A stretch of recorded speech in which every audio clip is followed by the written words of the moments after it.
This is Price Morgan. He's age 18, and he is a sophomore at Los Angeles Harbor College, where his major is political science. So, welcome to the podium.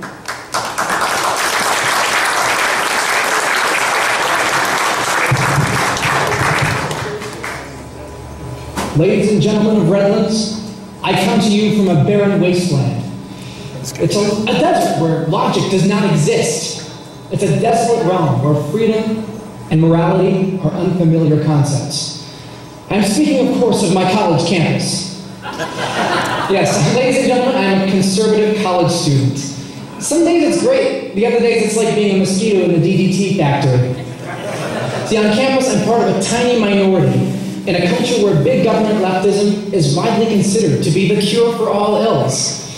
My classmates parade around in their Bernie Sanders buttons, and they're not alone. Their professors are, if anything, worse. The other day I was sitting in class, and one of my professors said to his class of over 100 people that we really ought to look into communism because, and I quote, there's actually some good things about it. If this freaks you out, just imagine how I feel.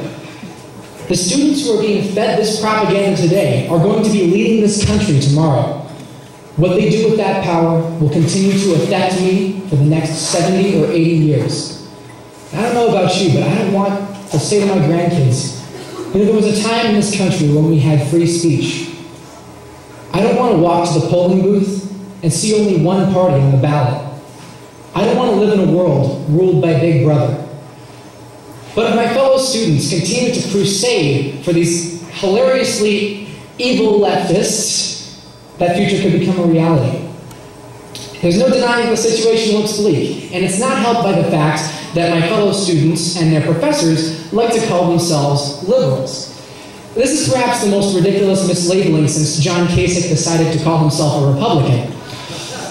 After all, ladies and gentlemen, we're talking about people who want to take money from those who earned it and give it to those who didn't. These are the people who say that if you're a Christian baker, that you need to provide a cake for a gay wedding.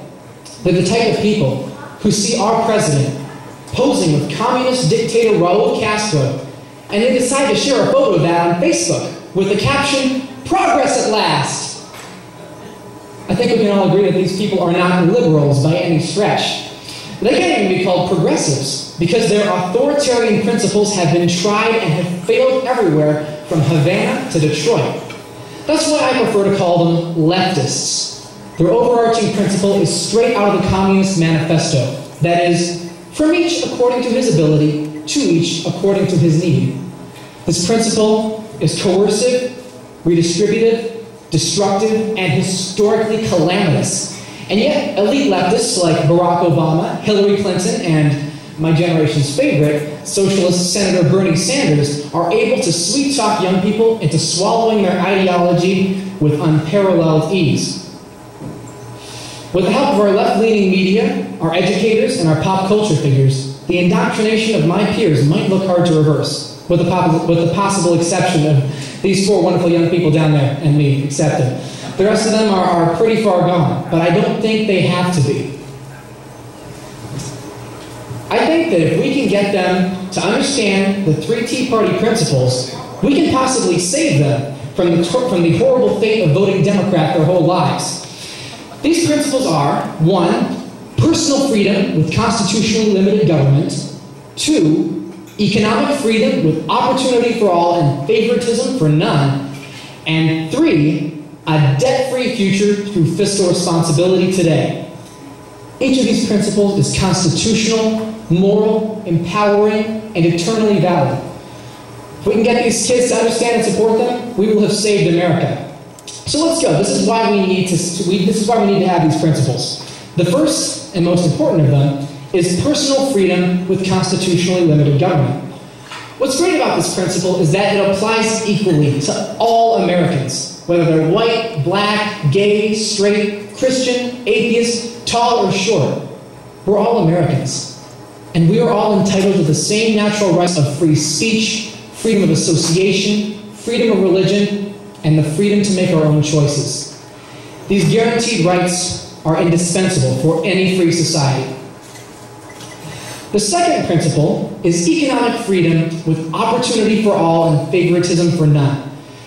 Today, promoting this principle is more important than ever because our economy has been critically damaged by a combination of unnecessary regulations, convoluted tax policies, and favoritism for special interests.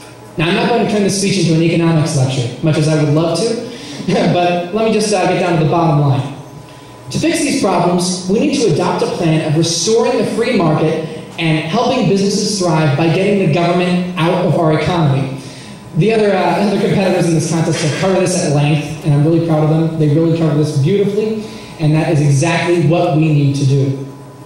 Everyone has to work hard to be their competitors, and that means that you and I will be rewarded with better and cheaper products and services. That sounds like a pretty good deal to me, right? If anybody in this room disagrees, I have an Economics 101 textbook out in my car that I will gladly donate to your cause. Now that we're on the thrilling subject of fiscal policy, let's take a quick look at the third and final principle, which is a debt-free future through fiscal responsibility today. This principle is especially relevant to me because our national debt now tops $19 trillion. And this is one of those numbers where you have to unbutton your jacket to truly show the audience how big it is. It's a really big number.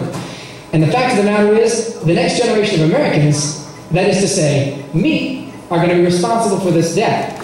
With all due respect to Washington, D.C., I think it's clear that some changes need to be made. How does this sound? We need to rein in spending and work towards downsizing the federal government so we can protect people my age and younger from responsibility for the debt that they did not create. All in favor say aye. Aye. That's more like it. So those are the three simple principles: economic freedom, personal freedom, and fiscal responsibility. These principles are the answer to our nation's problems. If they're restored, they will directly improve the lives of everyone who lives by them. After all, they are the reason that America climbed to the top so quickly, as Ben Carson so eloquently stated in his video earlier tonight. These principles are what made America great, and if we can restore them, we can restore that greatness to America. So, I could go on about this all night. This is truly a passion of mine, but I can't do that, so I want to leave you with this. One question for you ladies and gentlemen. Our country is at a fork in the road, and we as conservatives have two choices. We can do nothing and watch as our nation goes down the unpaved, blood-stained path of authoritarian leftism. Or we can take a stand for our principles and watch as our nation goes careening down the superhighway of freedom and the American way. Ladies and gentlemen of Redlands, which path will you choose?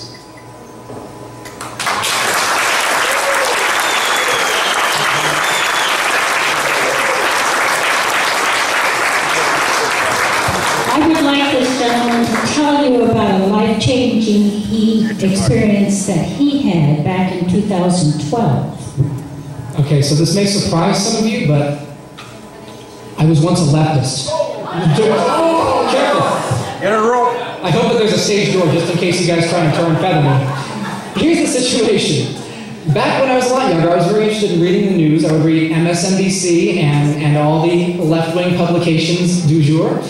And I was sort of a knee-jerk leftist, the type of person who would not go within 200 feet of a Chick-fil-A because they hated gays. And in 2012, there was an election coming up, right? And so being interested in politics, I thought, well, this is going to be really interesting. So I watched the debates, and I got to the point where Romney was debating Obama, right? And so I'm watching this, and I'm critically thinking about what the people on the stage are actually saying, and I suddenly realized the error of my ways.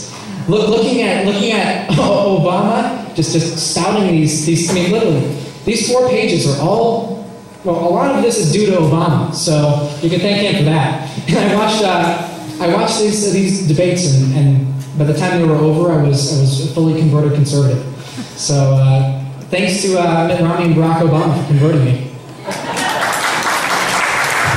Did you bring family with you tonight? Or are you by yourself, or did you bring family? I did not bring family. See, the thing is, I'm a perfectionist, so if I think I'm going to do something less than perfect, which is never, I don't invite my family. They tried to come come along, but I talked them out of it because I came all the way from Palos Verdes in Los Angeles, which is approximately an 88-mile drive. And so I'm hoping that I win a prize so I can maybe get back some of that gas money.